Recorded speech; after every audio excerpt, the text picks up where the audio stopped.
Here's what I'm going to talk about today. I'm going to talk about a class of machine learning problems that are extremely common, and yet machine learning practitioners sometimes fail to recognize them when they see them. When that happens, they try to apply ordinary machine learning techniques to the problem, and then it usually fails miserably, and they don't understand why. So I'm going to tell you why ordinary machine learning doesn't work for these kinds of problems. And then I'm going to tell you the right way to solve them. And then I'll tell you a few stories about how they work in practice. And then I'll tell you about some software that you can use to solve them yourself. So the kind of problems I'm going to talk about I will call partial feedback problems. They have many names. One name is contextual bandits, another name is associative reinforcement learning, and there are others. And here's how they look sort of schematically. You have your predictor that you've trained somehow, which interacts with some kind of environment. The environment will send in a request for a decision. The predictor will make a decision and send it back to the environment. And then sometime later, the environment will produce an outcome, which is some kind of a measure of how good the decision was, and send it back to the predictor. The predictor will collect this outcome information together with the request and the decision that came before and put it together into examples that it will use to do learning. So an example, to be a little more concrete, is web search. Right? Very common example. Here the environment that the predictor interacts with will usually be a web server that talks to a user on the other end. But the learner or predictor sits inside the web server or beside the web server. It receives search queries from the web server, the queries that the user sent to it. It will make decisions in the form of search results that will send back to the environment. And then sometime later, we'll discover that the user either clicked or didn't click on whatever was presented. And that information in the form of the outcome will be sent back to the learning system.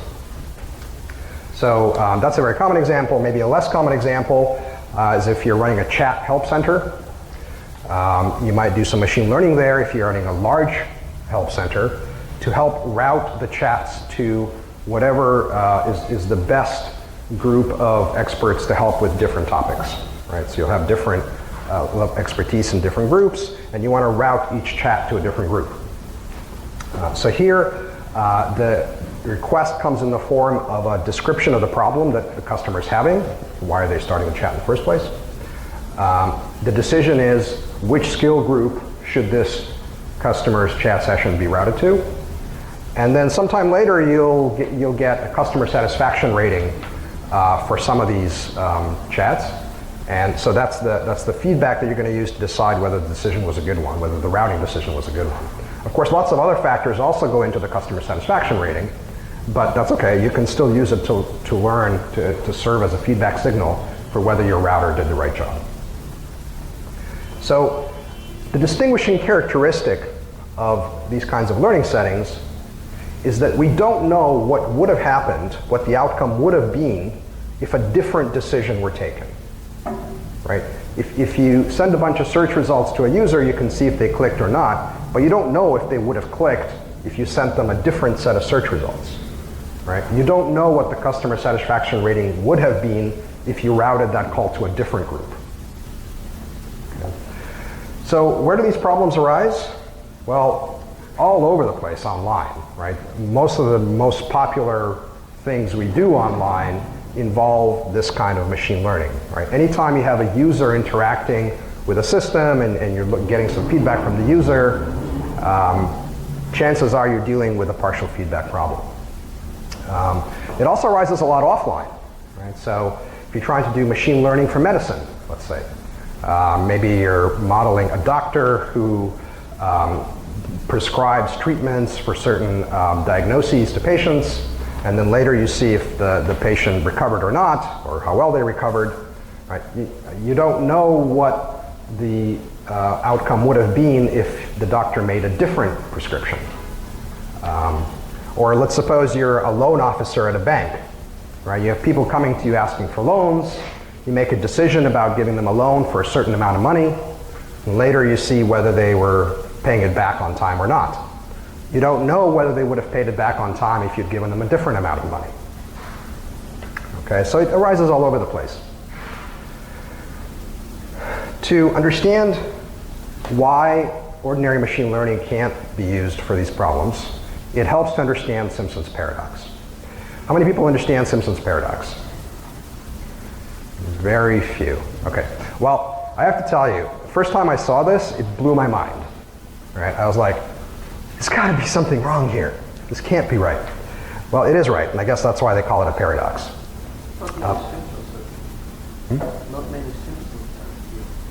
Not many Simpsons are here. How do you know? I'm not Simpsons. I can ask me Simpsons. You don't know. In fact, okay, never mind. So here's an example of Simpsons Paradox, right? This is a hypothetical example, but this could happen in real life, right? Let's suppose you're running an online store of some kind, and you look at your data, and you're looking at click-through rates on various products, and you discover that the click-through rate for expensive products is actually higher than the click-through rate for cheap products. And you scratch your head a little bit and go, that's kind of curious. I would sort of expect it to be the other way around. So you dig into the data a little more, and you think, well, maybe this has something to do with the affluence of the customers on my website. So let me look into what kind of customers I have. And you dig a little deeper, and you partition the clicks that you got according to whether the customer was a thrifty customer or a spendy customer. And you get data like this.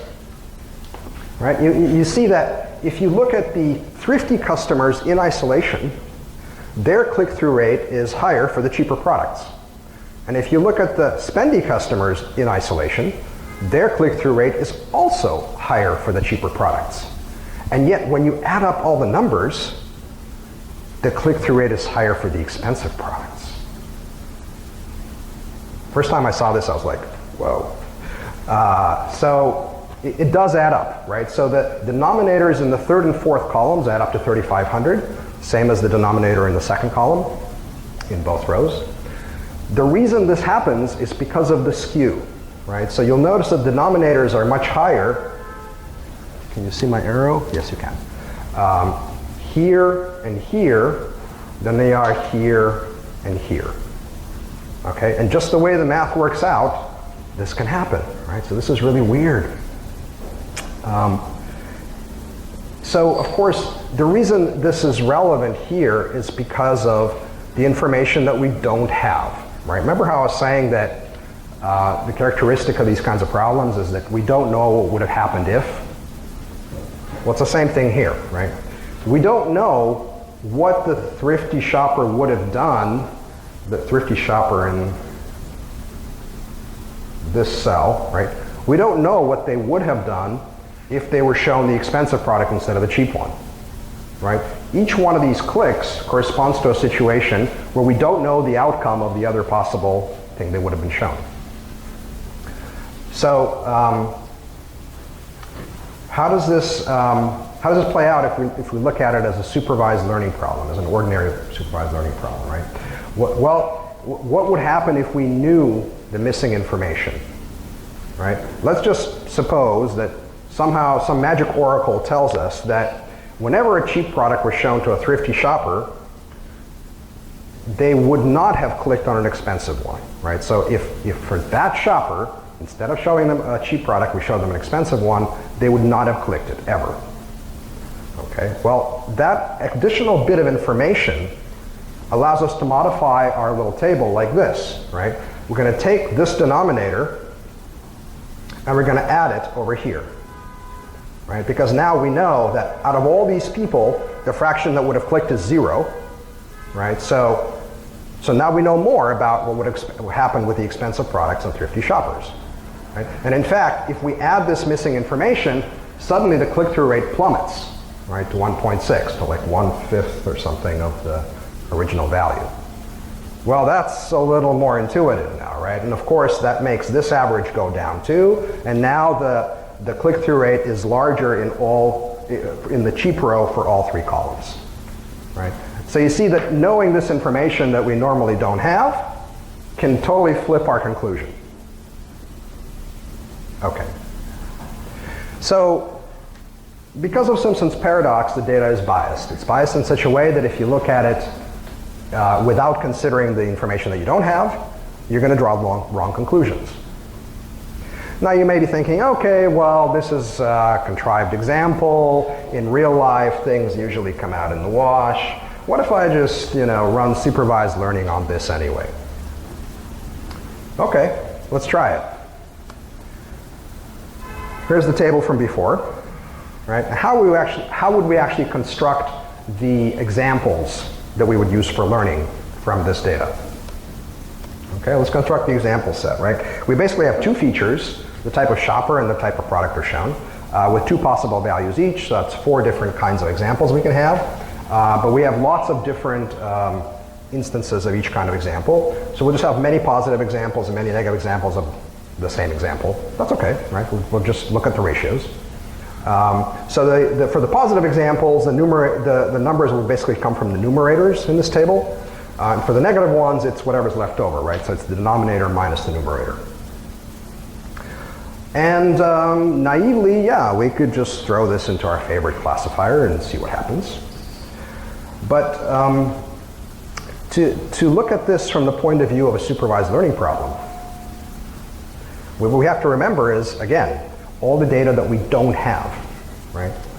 So what we don't have is, right, the set of examples that represents what would have happened if those shoppers were shown the other kind of product, right? These are all question marks. If some oracle gave us this information, we would have had twice as much data, right? Instead of 7,000 examples, we would have had 14,000, right? So half of the data is really missing here. And how important is that? Well, sometimes you add a bunch of data to a machine learning system and the performance goes up a little bit. So you might be thinking, well, okay, whatever. There's some data missing. It doesn't matter. We'll run it anyway. Problem is that this data is missing very much not at random. Okay, this is a very skewed piece of the data. This is a very particular piece of the data that's been removed. Okay, which makes the data very biased. How biased? Well, it's actually possible to get data so that if you throw an ordinary classifier at it, you can get performance that is worse than random. Okay, that is what I call catastrophic failure of machine learning. Okay, if your performance is worse than random, that's not good. Okay, and it's not that hard to construct such data sets, and I've actually seen them arise in practice. Okay, so another important thing to note about this stuff is that this is a different kind of machine learning problem than the kind that you can usually solve with your typical machine learning tricks, right? If we throw more data at this problem, which solves a lot of problems, it's not going to solve this one because the ratios in this table are not going to change, right? I can multiply all these numbers by 10 or 100. I'll still get the flipped conclusion, right, about what the better product is. What if I add more features? Well, that'll make this table bigger, but it won't change the fact that half the data is missing. And it's a very non-random half of the data.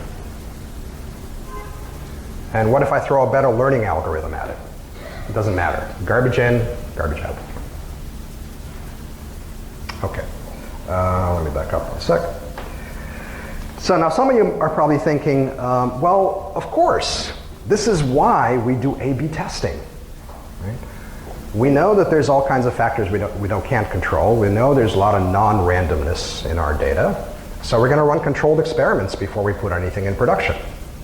That's good. You should. Unfortunately, A/B testing is not really going to solve this problem. And to understand why, let's think about how a typical machine learning system actually fits into a production system. All right, so there's our environment again, and there's the front end of our deployed predictor. All right, we're going to get requests from the environment. We're going to send decisions back to the environment. Sometime later, we'll get the outcome. We'll put these 3 things into examples that we're going to use for learning. just call it a join. These joined examples will go into a learning algorithm. The learning algorithm will do its job and produce a model, which will become a new predictor that sometime later will be deployed. Okay? So there's a loop here. And this loop is itself a source of bias. Okay? Think of it this way. The deployed predictor is going to make predictions that you certainly hope are not random. Right? It's going to choose some decisions much more strongly over others. And then the learner is going to learn from this skewed distribution of decisions.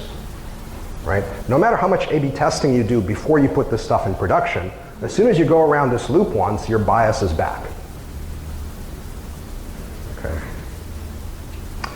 So that's how not to solve partial feedback problems.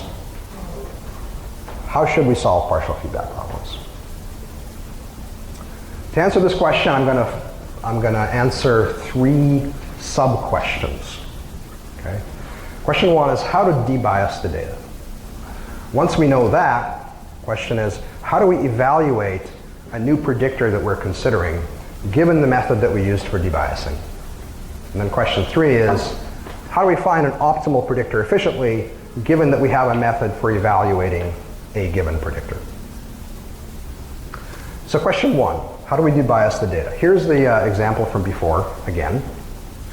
And let's think again about this assumption that I made that, what if we knew that whenever a cheap product was shown to a thrifty shopper, they would not have clicked on an expensive one, right? Essentially, I'm assuming that the probability of them clicking on an expensive one, given that they were shown a cheap one, is 0. Okay?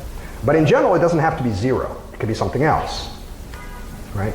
So let J be the probability that this shopper would have clicked on an expensive product, given that they are a thrifty shopper and they were shown a cheap product.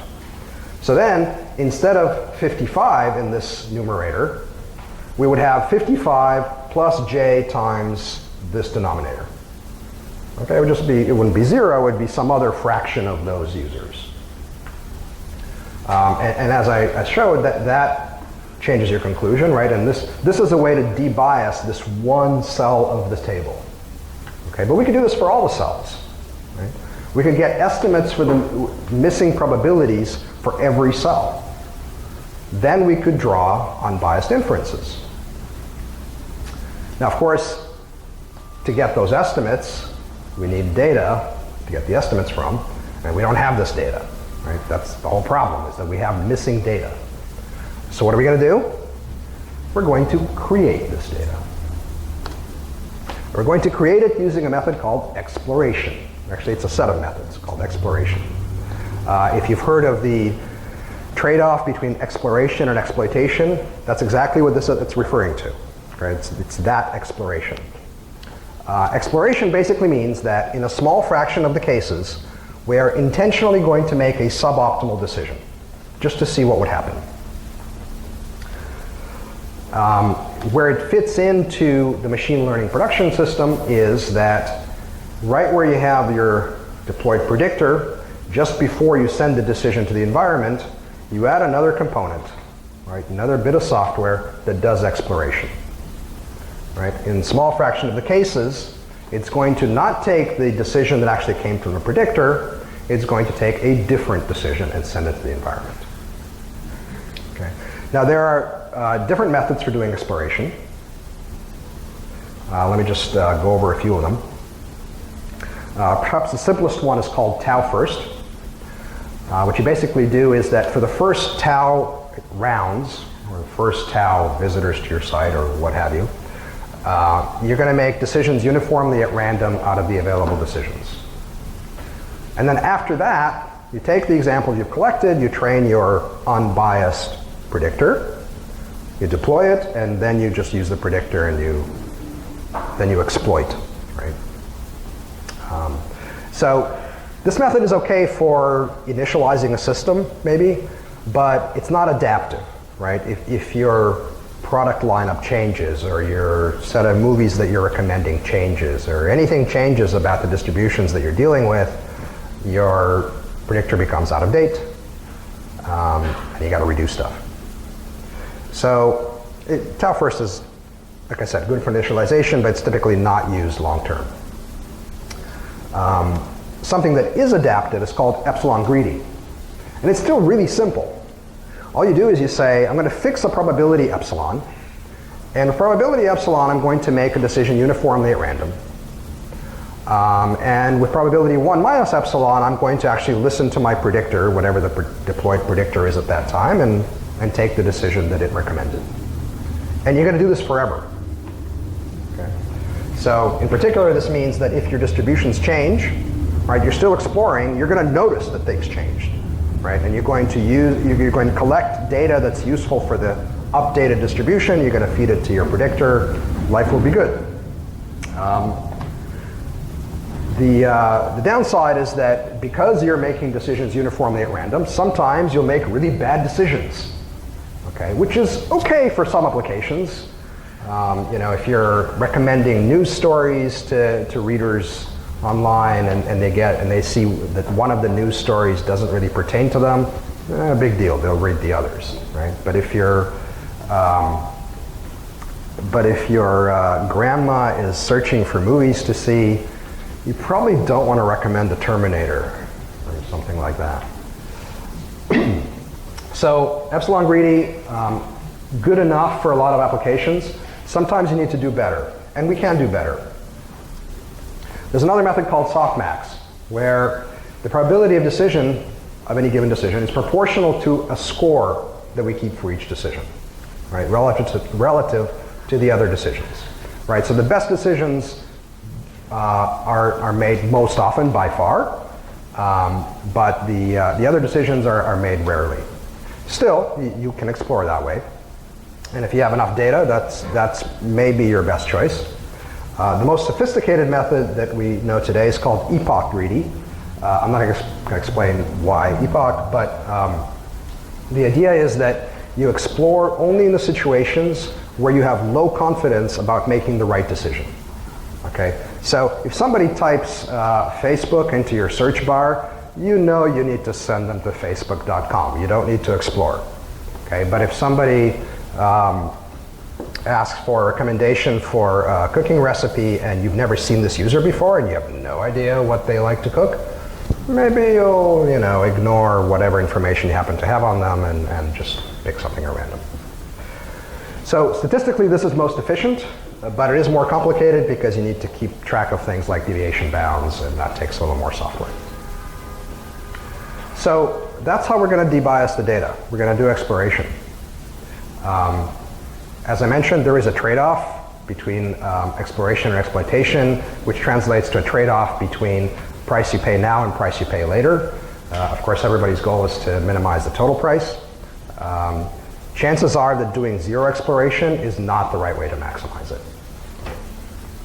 Let's move on to question 2. How do we evaluate a predictor given that we have a way to debias the data?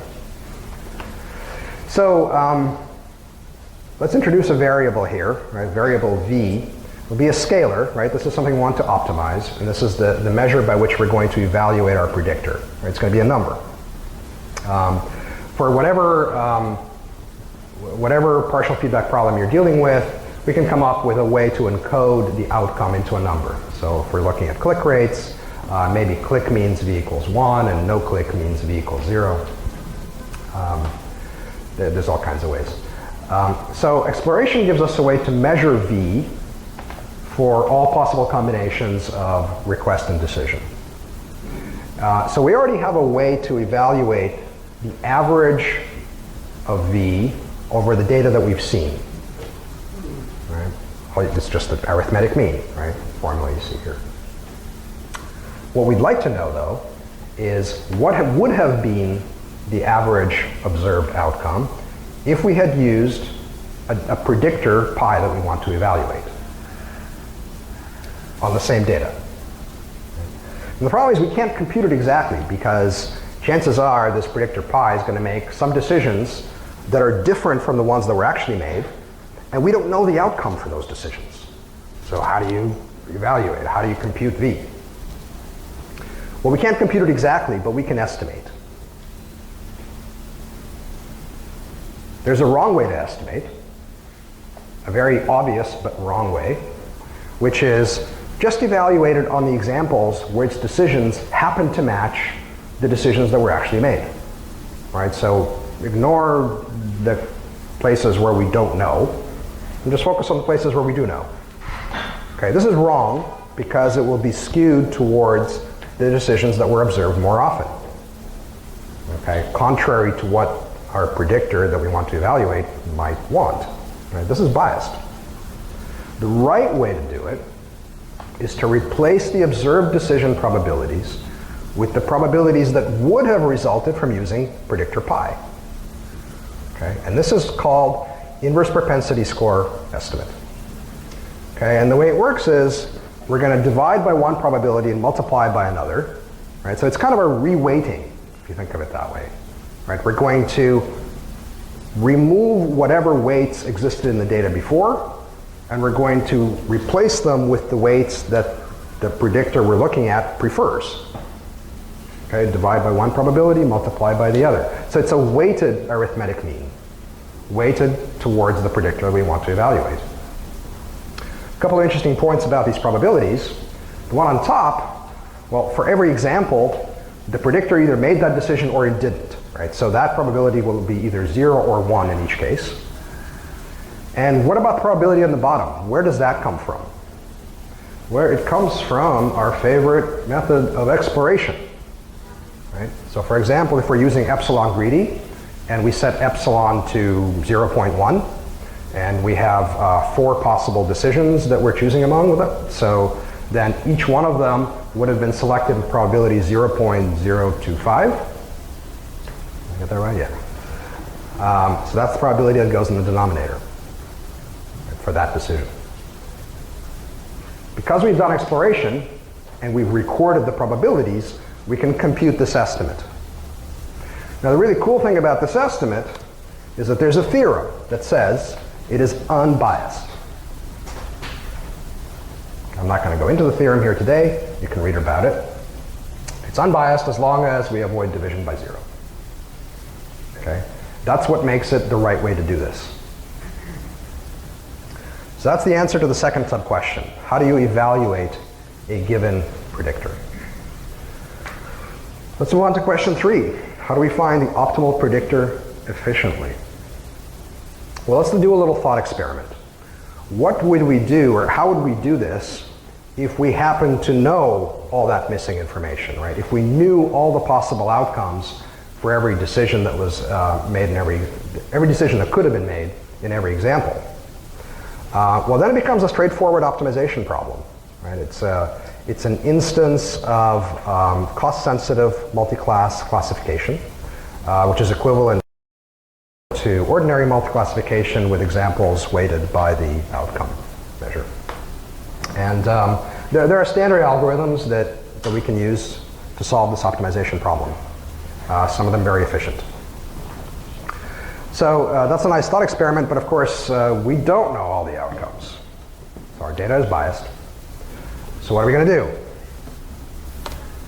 We can debias it using the IPS, inverse propensity score. Right? So we discussed before how to use the inverse propensity score to evaluate individual predictors. That same method of debiasing data can now play into solving our optimization problem by filling in the blanks where we need them filled with the right numbers. Okay. So to summarize this bit of the talk, how do we debias the data? We do exploration to discover the unknown outcomes. How do we evaluate individual predictors? Use the IPS estimator, or improved versions thereof, right? I just told you about the simplest one. There are definitely more sophisticated things you can do also, but you got the basic idea. And then, how do we find the optimal predictor efficiently? We just use standard algorithms, but first we have to debias the data using something like IPS. Okay, so let me tell you a little bit about why this is sometimes called multi-world testing, or MWT. This name comes from the contrast between these methods and A/B testing. Okay, so think about how A/B testing works, right? You formulate the question, what will be the performance of predictors A and B? You go and collect some data.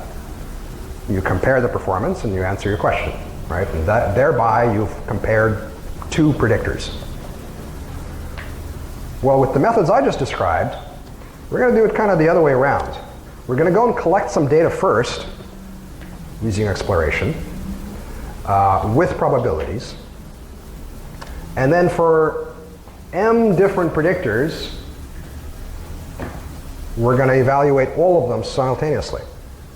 Right? We would have answered the question, what would have been the performance of all these predictors on this data, if we ran it on this data? So what is m? Well, again, I'm not going to go into the details of the math, but it turns out that for a given level of confidence or statistical significance, really? Okay. Time flies when you're having fun. For a given level of confidence, m can be exponential in the data size. Right? So this is exponentially more efficient than A/B testing. Just to compare a little bit more with A/B testing, note that MWT optimizes the outcome on existing data over many variables at once. And that leads to certain practical advantages very quickly. Question. Because like A and B are choices, right? Not policies. A and B are policies.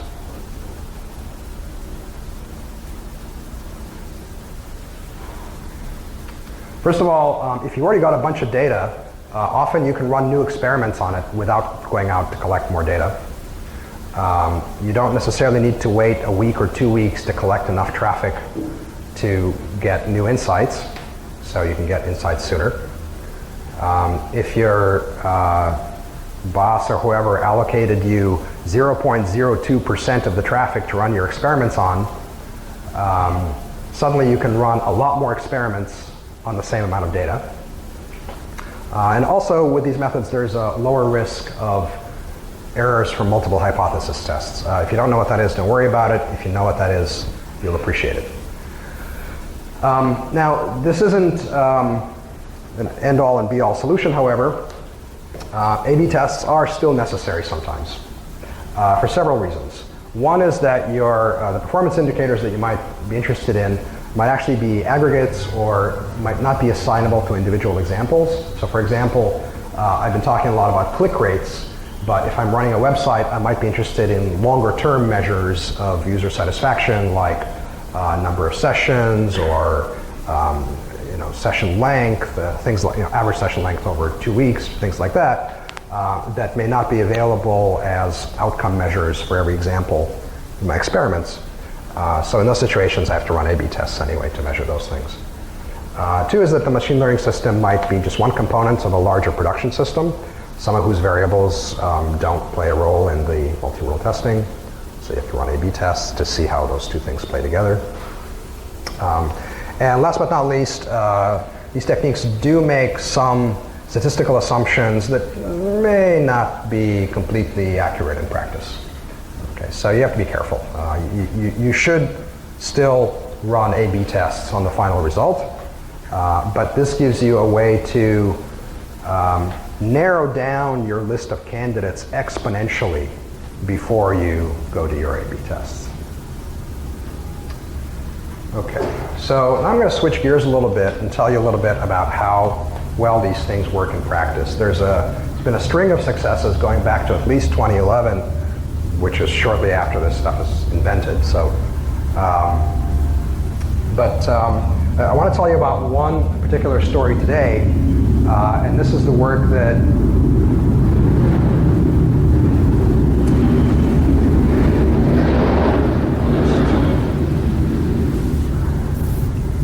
I'll just wait.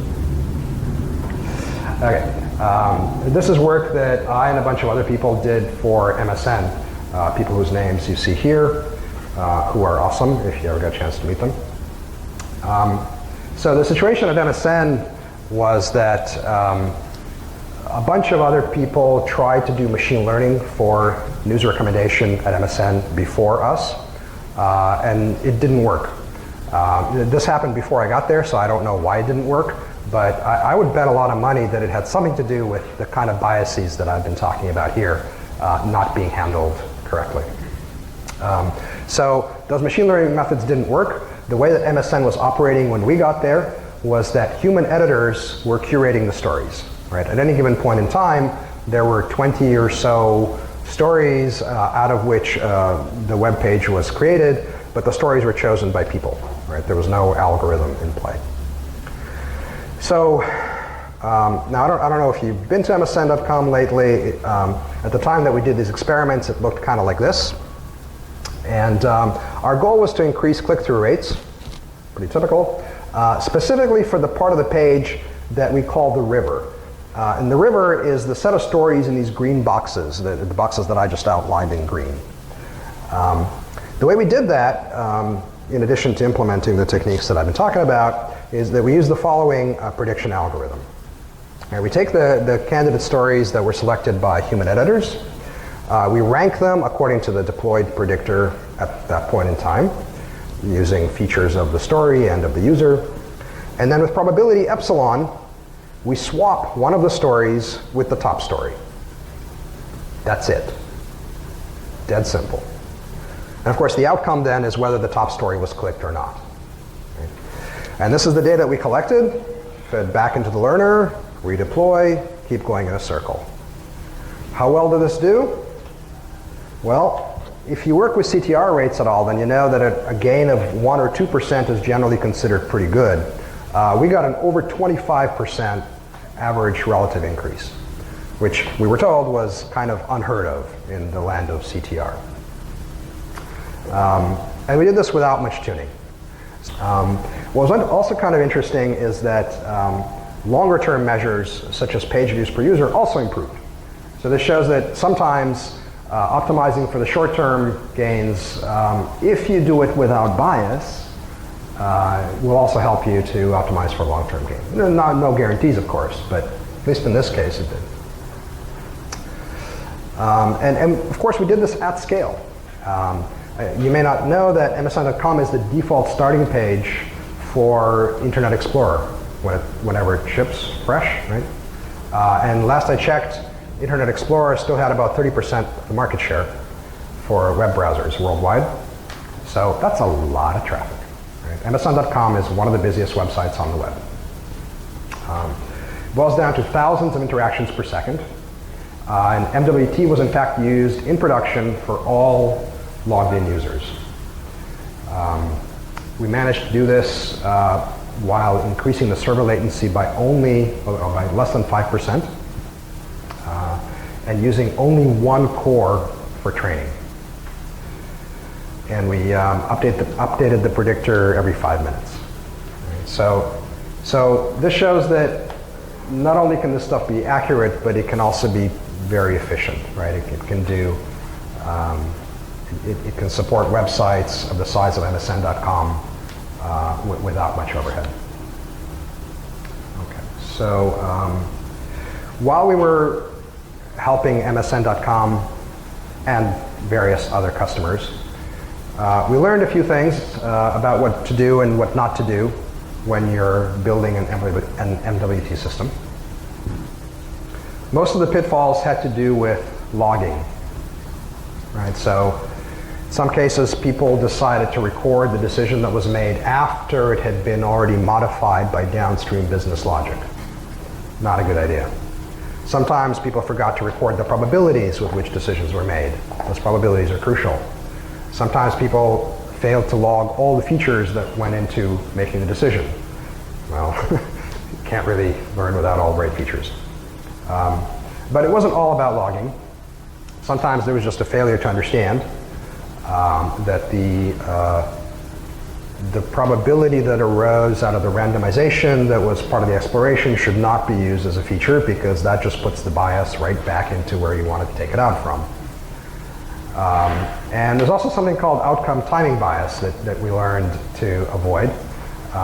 This talks about So if you have a user looking at a website and you're trying to see whether they click on your thing or not, there's going to be some delay between when they first see whatever you want to show them and the click. And of course, you can see the click when it happens, so you know exactly what that delay is. But if they don't click, if they navigate away to a different page, you can't really tell when they navigated away, right? All you can do is have a timeout, at which point you decide, yeah, they're not going to click, right? And if you want to actually capture all the clicks that really do happen, that timeout better be longer than the average click delay. But then if you send the clicks to your learner whenever they happen, and you send the non-clicks only when the timeout happens, then on average, the clicks will arrive faster than the non-clicks. And this introduces a bias. We want to avoid that bias, because that's going to lead to predictions that are not as accurate as they could be. So we learned a bunch of these lessons, and then we thought to ourselves, well, we've built the software that avoids these pitfalls. That software is probably going to be useful to a lot of other people. So we decided to publish it. Not only did we publish it, but we created a cloud service that allows you to use this software in the cloud and just have your application talk to it. Right? You don't have to implement any of this stuff. We've already done this for you. We call this the decision service. And the goal here is to make the techniques that I talked about easy, fast, reliable, and automated, and to make every part of them that way. So let me tell you a little bit about the decision service architecture. It looks very much like the diagram I showed before, where we have exploration right next to deployed predictor. To avoid some of the pitfalls that I've just been talking about, we built a logging system right into the front end. And the reason it's important to have it in the front end is because you want to record these three kinds of information as close to the predictor as possible. Because in general, you're going to have downstream business logic that can change any of this stuff. Right? And to learn in a unbiased and in a way that doesn't deal with unnecessary noise, you want to have the logging, like I said, as close to the predictor as possible. So that's already built in. We built a fixed delay join mechanism. So to avoid outcome timing bias, all examples are delayed by the exact same amount. Then they're joined and sent to a learning algorithm. Here we use incremental learning, technically known as online learning, to avoid having to read the same example more than once. So that's the main loop. Now, these components live in the cloud. Okay, Azure is the Microsoft cloud offering. The front end part can live in the cloud. We have there's a web API that's automatically deployed, but it can also not live in the cloud. You can use a client library that you download that talks to your application right on your hardware, which gives you very low latency decisions. So MSN used this latter method. Okay, so this could be in the cloud or it could not be. And another cool thing we did is that we built an auto deployment mechanism. Right, so there's just this web page that you go to where you tell it the basic parameters of your application, and it will then go and deploy all of this stuff for you in the background, and then it's live, it's ready for you to talk to it from your client application. Okay. And all this stuff can be run together or separately, right? Each component can be run independently of the others, and you can run either locally or in the cloud as you prefer. So we built that. You can go check it out at this URL. The source code is on GitHub. There's a white paper that describes everything I talked about in a lot more detail, and there's a huge bibliography at the end if you want to learn more. And feel free to ping me as well if you have questions.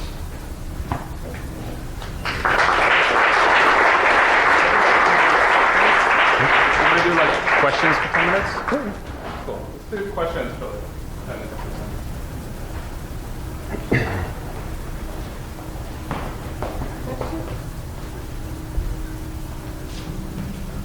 In the underlying software of VW would be in the monster algorithm. And what? In the monster algorithm. The question was whether the underlying software is VW, also known as Multiworld, and whether the algorithms are the ones in the paper that is called Taming the Monster.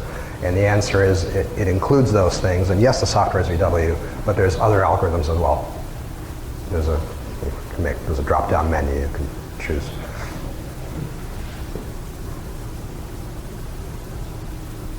Yeah. Thank you for your talk. Amazing. You're using, you're proposing exploration mechanisms to deal with bias. And I'm misunderstanding that you could also deal with this by simply regularizing the negative versus positive examples. So in other words, just, literally just rebalance the classes that you're doing the training on. Or am I wrong that would address the bias problem? In general, there's no good way to rebalance. Right, okay. Right? And if there was a way to rebalance, I mean, rebalancing is not really what you want, because a balanced contingency table, whatever that means, is not necessarily correct. It may be very unbalanced in reality. Right? You want to know the real values, not the balanced values.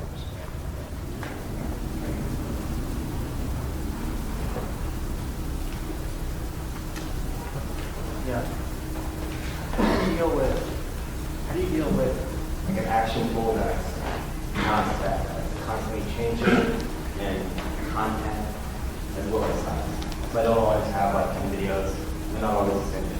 For different videos, we might have set. How does the synthesis and actual deal with Right. So I think the question is, how do you deal with situations where the number of choices changes from time to time? So this is in fact the situation that we had on MSN.com, right? Because the number of articles that we had to choose from was not fixed. It was, within a small range, but it did vary. And the answer is that, well, there's actually several different answers. But the answer that we came up with for MSN was to use a swapping algorithm. Whoops.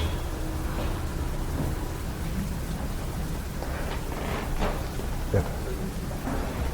Are you retraining based on the outcome of your epsilon, or was it on all of the data?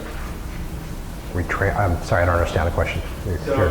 So the result of whatever your epsilon swap, right? Oh, yes. And so the question is, are you only training on whether the user clicks back? Yes, only on the top article. Only on that? Yes. Right. So you're probably having the intuition that, well, there's a whole bunch of other information here that could be useful, and that's true. Unfortunately, the state of the art doesn't know how to deal with that information in an unbiased manner. So we just kind of dropped it on the floor, and still it works pretty well.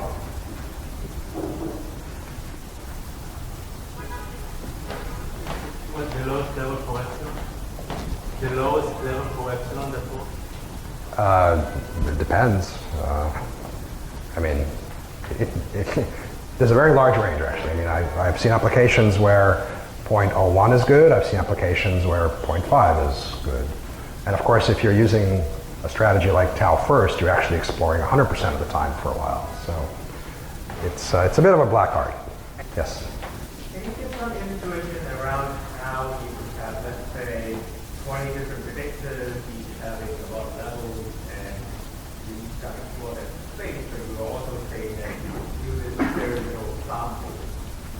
So it seems like you exponentially many combinations of possibilities. Right. So the question was, for those that didn't hear, how is it that we can evaluate, how is it that we can find an optimal predictor efficiently, since it seems like the more predictors we have, we need exponentially more data to evaluate them all.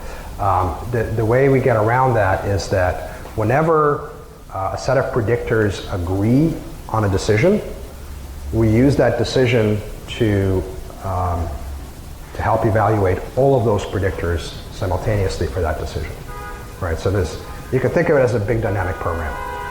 Right? Does that help? Think about it. Okay. Right. It's not like we're evaluating one, then evaluating the next one, then evaluating the next one, right? It's like we're doing them all of them simultaneously. Whenever a piece of information is relevant to any of them, we apply it to all of those simultaneously. So there's a lot of the sharing of computation that way.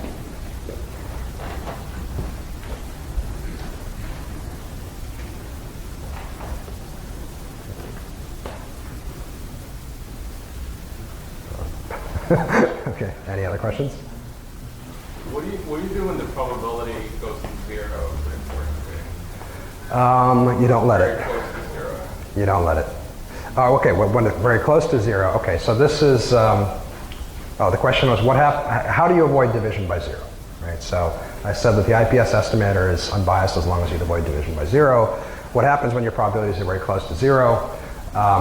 What you do then is you use a more sophisticated version of the IPS, which basically adds a fudge factor to the denominator, which makes the estimator not perfectly unbiased, but it greatly reduces the variance, and so you end up winning overall. Yes? Does the timing of the data affect the quality of the service, the decision-making ultimately?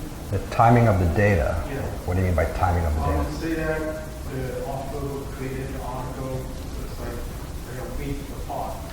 Right? Like if that MSN right there.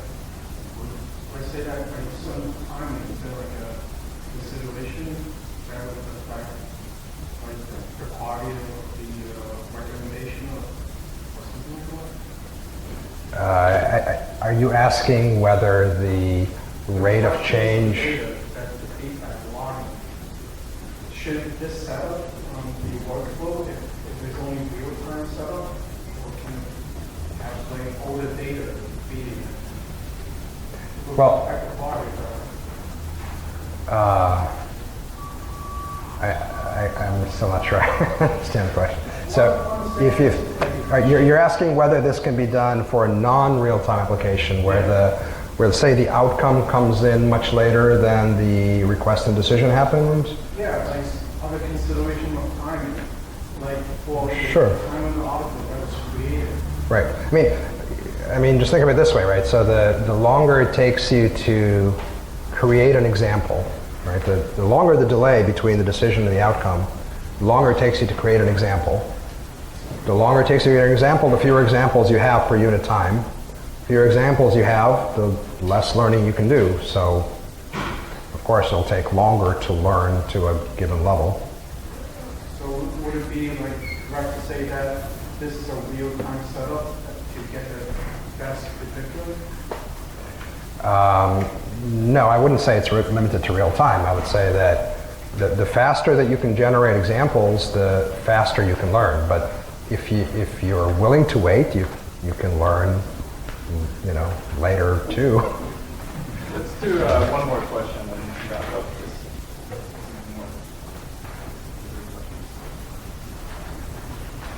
Cool one. Back.